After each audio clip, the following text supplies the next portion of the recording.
Hello મિત્રો, કેમ છો તમે બધા? આઈ હોપ તમે બધા મજામાં હશો. તો આજની આપણી રેસીપી છે વેજીટેબલ ઉપમા બનાવીશું. તેના માટેના ઇન્ગ્રેડિયન્ટ્સ જોઈ લઈએ.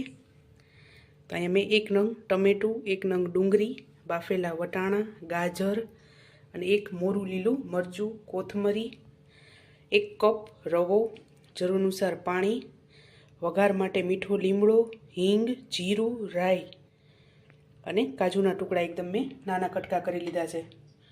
સ્વાદ અનુસાર મીઠું. દાળમાં આપણે ચણાની દાળ અને અડદની દાળ લીધેલી છે અને ટોપરાનું ઝીણું ખમણ. તો ચાલો રેસીપી સ્ટાર્ટ કરીએ. સૌપ્રથમ આપણે રવાને શેકી લઈશું જેથી એકદમ સરસ છૂટો તૈયાર થાય ઉપમા આપણો.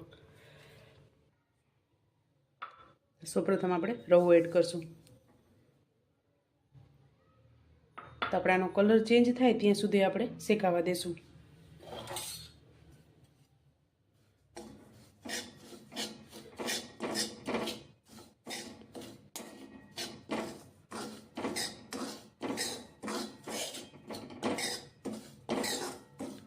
આ રીતે તમે બાળકોને લંચ બોક્સમાં પણ બનાવીને આપી શકો છો, કારણ કે તે લોકો બધા વેજીટેબલ ન ખાતા હોય. તો આ રીતે આપણે એડ કરી અને એને આપી શકીએ છીએ.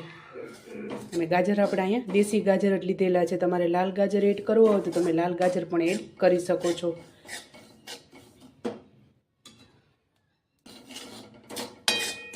તો આપણા શેકાઈ ગયું છે. કલર ચેન્જ થાય ત્યાં સુધી આપણે આને શેકવાનું છે. તો હવે આને ઉતારી લેશું. ત્યારબાદ આપણે ઉપમાનો વઘાર કરીશું. તેના માટે મેં નાની 2 ચમચી જેટલું તેલ એડ કરેલું છે. તો તેલ ગરમ થઈ ગયું છે. સૌપ્રથમ રાઈ, જીરું અને હિંગ એડ કરશું. ત્યારબાદ મીઠો લીમડો, ત્યારબાદ ચણાની દાળ અને અડદની દાળ.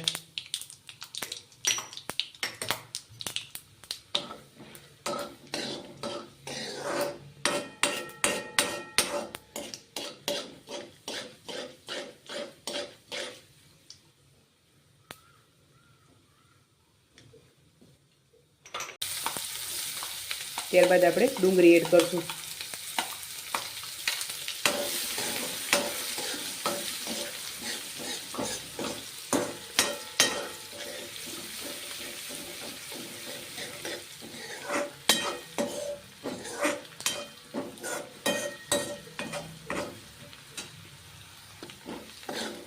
ત્યારબાદ સિંગ દાણા એડ કરશું.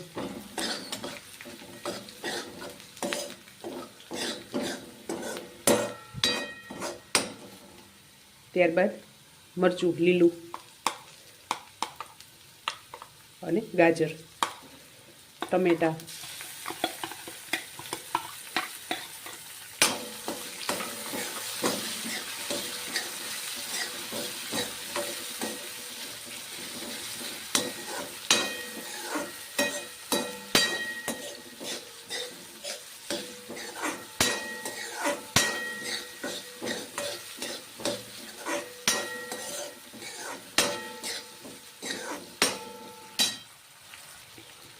ત્યારબાદ કાજુ એડ કરશું. સ્વાદ અનુસાર મીઠું એડ કરશું.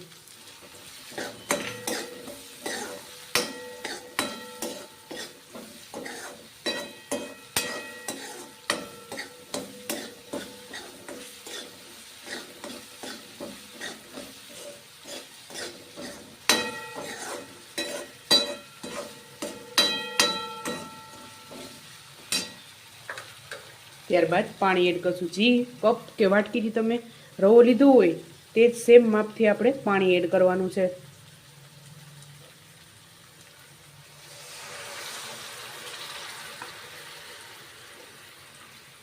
તો આપણે 1 કપ અને 4 ચમચી ઉપર પાણી એડ કરેલું છે.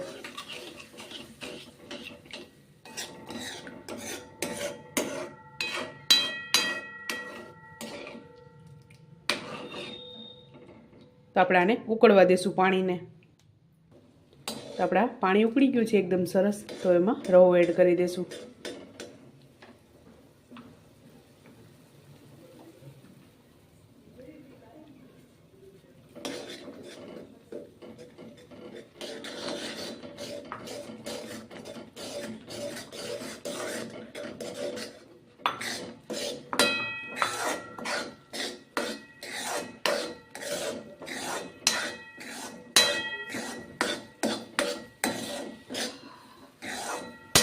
ત્યારબાદ કોથમરી એડ કરશું.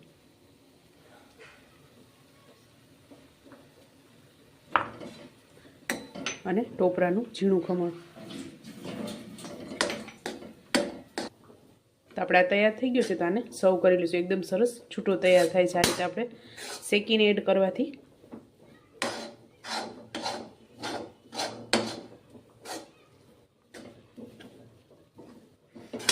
તો આપણે આ રીતે રવો શેકીને એડ કરવાથી એકદમ સરસ આ રીતે ઉપમા આપણો છૂટો બને છે.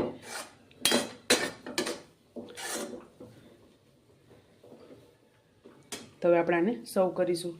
ચાલો મિત્રો, તૈયાર છે ગરમા ગરમ વેજીટેબલ ઉપમા. તમે પણ આ જ રીતે બનાવજો અને મને યાદ કરજો. મારા વિડીયોને લાઇક, શેર અને સબસ્ક્રાઈબ કરવાનું ભૂલતા નહીં. તો ચાલો મળીશું નેક્સ્ટ વિડીયોમાં.